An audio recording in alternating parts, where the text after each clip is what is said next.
E aí galera, beleza? Aqui é o Rossi no canal Politizei sim. Antes de começar esse vídeo eu vou pedir para que você deixe seu like, se inscreva no nosso canal e ative o sininho para receber as notificações. Galera, hoje eu vou fazer um assunto muito polêmico no meio da escola austríaca, no meio liberal e libertário. Hoje eu vou fazer a parte de discordância entre Milton Friedman e Hayek. Quer saber um pouco mais sobre isso? Sou hayekiano, já vou logo avisando. Aguarda a vinheta.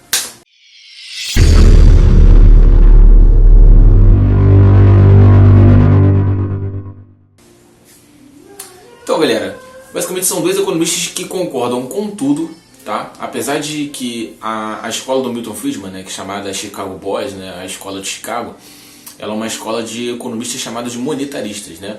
Porque eles defendem que o Banco Central precisa ter autonomia, precisa ser independente, para ele não ficar sujeito a presidentes que ficam alternando de 4 em 4 anos, quando não são reeleitos, e podem ficar alterando a política monetária de acordo com seus próprios interesses eleitoreiros, né? Tipo, vamos supor, aqui no Brasil o Banco Central não tem autonomia, então, tipo assim, a gente está em pandemia, então o Bolsonaro, com medo de não ser reeleito, ele ter dinheiro para continuar fazendo obra, ele pode chegar no Banco Central e falar, imprime dinheiro aí, e aí o Banco Central imprime dinheiro, aumenta a inflação pra caramba do médio e longo prazo, mas no primeiro momento parece que o governo tem mais dinheiro, né? E ele vai conseguir fazer todas as obras que ele precisa.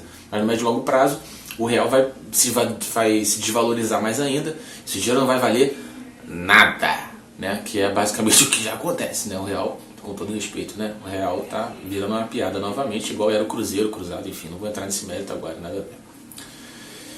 E o Hayek, ele vai além. O Hayek, ele fala que não só o Banco Central deveria ter autonomia no primeiro momento, que depois ele deveria ser dissolvido. Ele deveria acabar com o Banco Central e também acabar, ou seja, a abolição do Banco Central e a abolição do monopólio do dinheiro por parte do governo. Ou seja, vamos trazer para o caso do Brasil, seria o fim do Bacen, do Banco Central do Brasil, e também o fim do real, ou seja, e permitir que moedas privadas fossem emitidas por diversas instituições financeiras, né?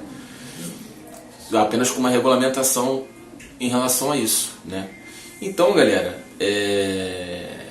e há controvérsias, tá? Em alguns momentos o Hayek diz que não deveria ter regulamentação. Ele estava esboçando no livro dele Desestatização do Dinheiro, que foi lançado em 1985, tá? 1975, 76, mas depois teve uma reformulação em 85. Enfim, que foi o cara que previu o Bitcoin, né? Se você quer saber um pouco mais sobre criptoativos ou criptomoedas, né, seja lá como você considere que criptos sejam, eu vou deixar o iCard aqui para vocês conseguirem acessar.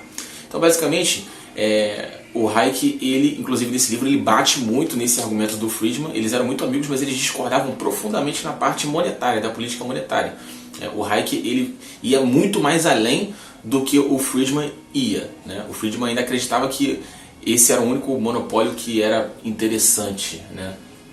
Que era o monopólio sobre o dinheiro, né? O Hayek dizia que esse monopólio também era ruim, né? E, inclusive, o Hayek, ele era mais avançado até do que o próprio Mises, né? O Mises defendia padrão ouro, né? Então, assim, a gente tem que analisar que o Hayek, muitas vezes, assim, apesar dele ser considerado mais tranquilo do que o Mises, né? Ou a mesma coisa do que o Friedman, em alguns momentos ele era muito mais liberal, beirando o libertarianismo em alguns fatores, em alguns setores que nem o Mises era, né? E nem o Friedman era. Por isso que eu tenho uma grande admiração pelo Hayek.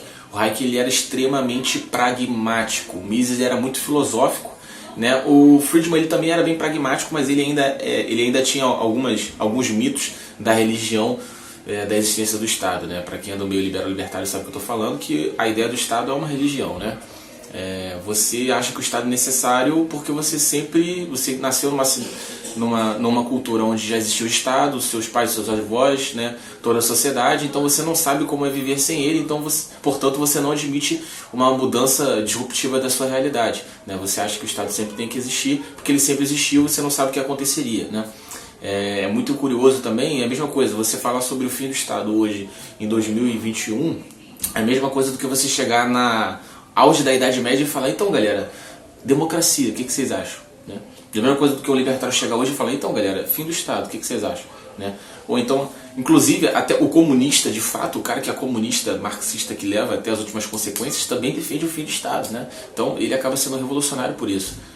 Muita gente acaba interpretando Marx assim, de maneira errônea, tá? Não que eu seja um grande admirador dele, eu não sou, né? Até porque eu defendo iniciativa privada, mas a gente precisa analisar de que ele foi um cara que criticou veementemente a existência do Estado e dizia que o Estado era parasitário, assim como um liberal autêntico também vê o Estado dessa forma, e um libertário também, né? Diferente do socialista, né? Porque ele defendia um Estado transitório, que na verdade tudo deveria ser monopólio do Estado para depois o Estado se dissolver, né? O que nunca se comprovou na realidade, pelo menos até hoje.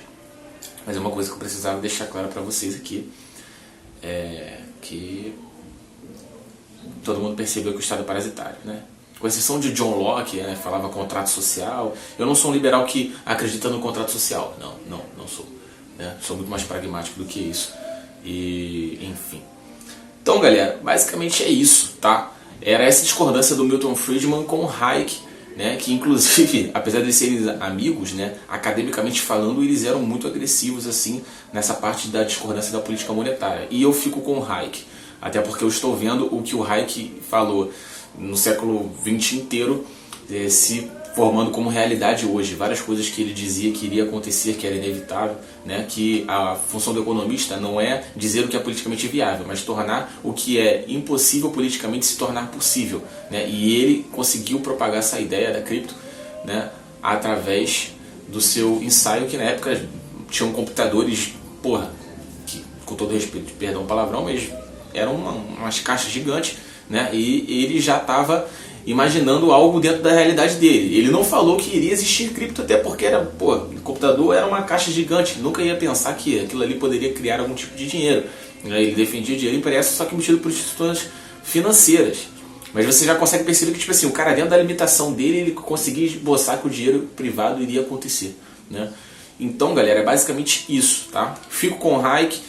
Admiro o Friedman também bastante pragmático, mas o Friedman, ele tinha aquela ideia do não, tem que fazer o que é politicamente viável. E o Hayek, ele sempre foi pioneiro, né? Então, é basicamente isso que eu queria dizer pra vocês. Foi um pouco de nerdice, né? Isso daí é um vídeo mais nichado, né, do canal, mais pro nicho, assim, liberal libertário. Se você curtiu, eu pedi que você deixe seu like, deixe seu comentário aqui com sugestão. Pô, Rossi, entendi porra nenhuma. Rossi, maneiro aí, visão maneira. Rossi, entendi metade do que você falou, mas já deu pra ter uma noção. Já tá maravilhoso, mano. Consegui fazer o meu papel. Tamo junto, galera. Beijo, queijo, solta a dentinha.